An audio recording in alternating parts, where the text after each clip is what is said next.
یہ پوچھنا ہے آپ سے کہ نا ہمارا حج اسکیم کے تحت ہمارے نا قرآن دازی میں حج کا نام ہمارے شوہر کا نام نکلا ہے، ہم دونوں کا بیٹا، مبارک ہو تو آپ کو۔ یہ قرآن دازی میں نکلا ہے۔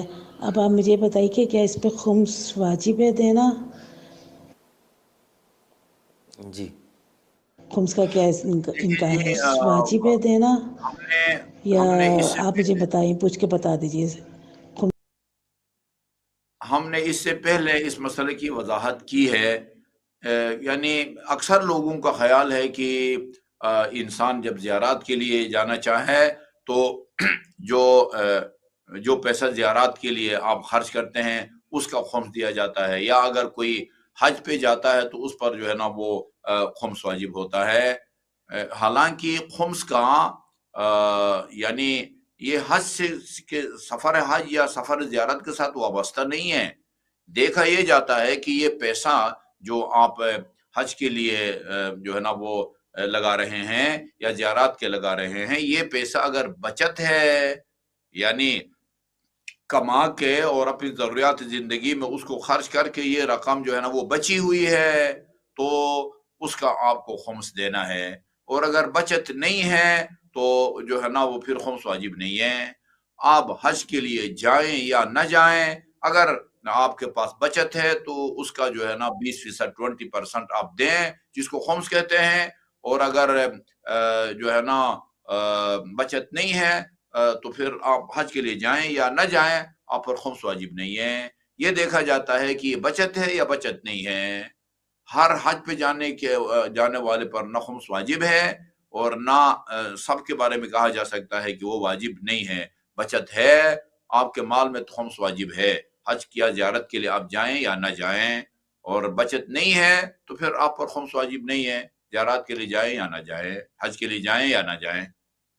جی آغا صاحب بہت شکریہ۔ اس کے بعد خمس کے ریلیٹڈ ہی ہمارے پاس ایک اور سوال موجود ہے، اور پوچھنے والے نے یہ پوچھا ہے کہ آقا یہ بتائیے کہ اگر کوئی انسان قرضہ لے کر، مثلا کسی سے ہم نے قرضہ لیا 1,00,000 روپے، اور اس کو ہم نے یہ وعدہ کیا کہ ہم ہر مہینے 5,000 روپے آپ کو لوٹائیں گے، اور ہم اس 1,00,000 روپے کو اپنے پیسوں میں شامل کر کے زیارات پہ چلے گئے اور زیارات سے واپس آئے، اور پھر ہر مہینے 5,000 روپے اس جس سے قرضہ لیا تھا اس شخص کو دینے لگے، لیکن یہ جو 5,000 روپے کر کے 1,00,000 روپے ہمیں لوٹانے ہیں، اس میں تقریباً 20 مہینے لگ جائیں گے۔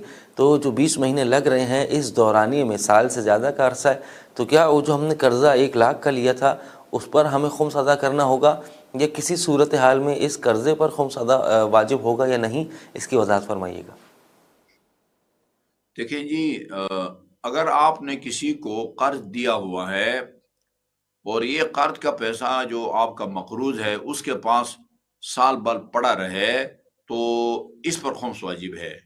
لیکن اگر آپ کسی سے قرض لیتے ہیں، یہ آمدنی نہیں شمار نہیں ہوتا، یہ قرض آمدنی شمار نہیں ہوتا۔ جیسے تنخواہ آپ کی آمدنی ہے، آپ زمیندار ہیں، یہ گندم وغیرہ، یا مثلا باغ ہیں آپ کے پھلوں کے، یا مثلا آپ صنعت کار ہیں، یہ کمائی ہے، کمائی ہے۔ کچھ چیزوں کے بارے میں فقہا کے اختلاف ہے، بعض اس کو آمدنی یا کمائی شمار کرتے ہیں، بعض نہیں کرتے۔ جیسے ہدیہ ہے، تحفہ یا گفٹ، آیت اللہ سیستانی کہتے ہیں یہ بھی ایک طرح کی آمدنی ہے۔ یہ اگر بچت میں آئے تو یا سال بھر پڑا رہے وہ گفٹ کا سامان، وہ آپ پر خمس واجب ہے۔ جبکہ رہبر معظم وہ کہتے ہیں کہ نہیں، ہدیہ یا گفٹ جو ہے آپ کے پاس بے شک سال بھر پڑا رہے، اس میں جو ہے نا خمس واجب نہیں ہے۔ لیکن یہ جو کسی سے آپ قرض لاتے ہیں، وہ تقریباً کسی کے نزدیک بھی وہ آپ کی آمدنی میں شمار وہ نہیں ہوتا پیسہ، لہٰذا اس میں خمس واجب نہیں ہے۔ کسی کو قرض دیا ہوا ہے اور وہ 1 سال تک 2 سال تک نہیں لوٹاتا تو اس پر خمس واجب ہے۔